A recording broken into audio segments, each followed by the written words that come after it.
Hello students, आज की class में हम पढ़ने वाले हैं trigonometric ratios of complementary angles. शुरू करते हैं। कॉम्प्लीमेंट्री एंगल्स क्या होते हैं? कॉम्प्लीमेंट्री एंगल्स वो होते हैं जिन एंगल्स का सम 90 डिग्री होता है। तो यहाँ पर जब हम बात करते हैं एक राइट एंगल ट्राइंगल की, तो यहाँ पर हमारे पास में एक एंगल हो जाता है 90 डिग्री का। ओके, तो बाकी के जो दो एंगल्स हमें मिल रहे हैं वो क्या होंगे? कॉम्प्लीमेंट्री एंगल्स, बिकॉज ट्राइंगल के तीनों एंगल्स का सम हो गया 180 डिग्री। अगर एक एंगल 90 डिग्री के इक्वल है तो बाकी के दो एंगल भी किसके इक्वल होंगे? टोटल 90 डिग्री के इक्वल।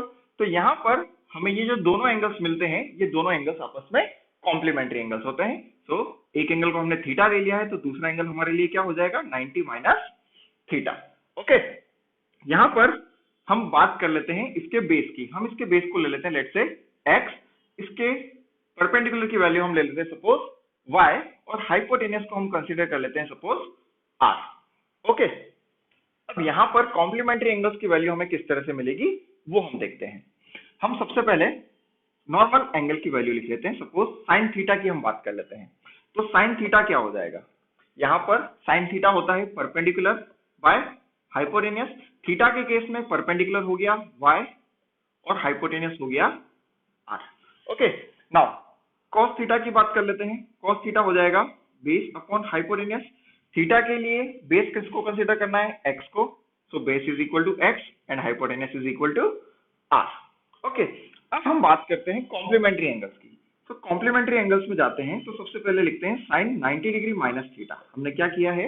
हमने 90 डिग्री माइनस थीटा के लिए ट्रिग्नोमेट्रिक रेशियो लिखा है साइन के साथ। सो साइन 90 माइनस थीटा। अब अगर हमारा एंगल 90 माइनस थीटा है तो परपेंडिकुलर हम किसे कंसीडर करेंगे? इसके ऑपोजिट वाली साइड को, मींस यहाँ पर x को।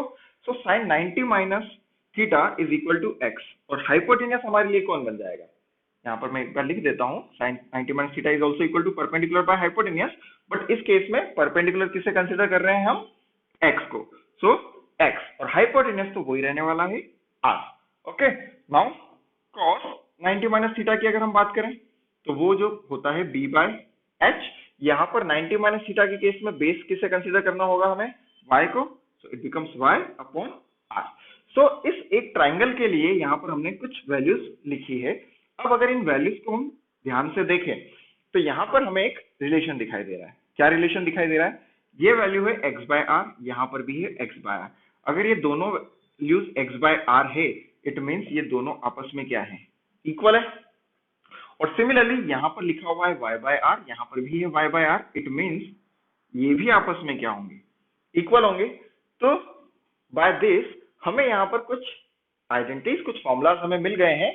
वो क्या है वो हम लिख लेते हैं। सबसे पहले sine 90 degree minus theta which is equal to cos theta. So the first one is sine 90 minus theta is equal to cos theta. The second one is cos 90 minus theta is equal to sin theta. The third one आप figure से भी find कर सकते हैं या आप directly भी यहाँ पर फाइंड कर सकते हैं। sin theta by cos theta we know that tan theta. So यहाँ अगर इन्हें डिवाइड करेंगे so it becomes tan 90 degree minus theta, और राइट साइड में भी डिवाइड करेंगे तो ये बन जाएगा हमारा cot theta. Now cot 90 degree minus theta is equal to tan theta. Now sec 90 degree minus theta. हमने क्या किया है? हमने cos को रेसिप्रोकल कर दिया है, तो राइट साइड को भी रेसिप्रोकल कर देंगे। sin थीटा का reciprocal cosec theta, and similarly cosec 90 degree minus theta is equal to sec theta. तो स्टूडेंट्स यहाँ पर हमें ध्यान रखना है कि किसका पेयर किसके साथ बन रहा है। साइन का बन रहा है cos के साथ, tan का बन रहा है cot के साथ, एंड sec का बन रहा है cosec के साथ। कॉम्प्लीमेंट्री एंगल के केस में हमारे पेयरिंग किस तरह से होगी वो हमें ध्यान रखना है। बाकी ये बहुत ही इजी है और क्वेश्चन तो इसके काफी ज्यादा इजी रहेंगे। Okay students.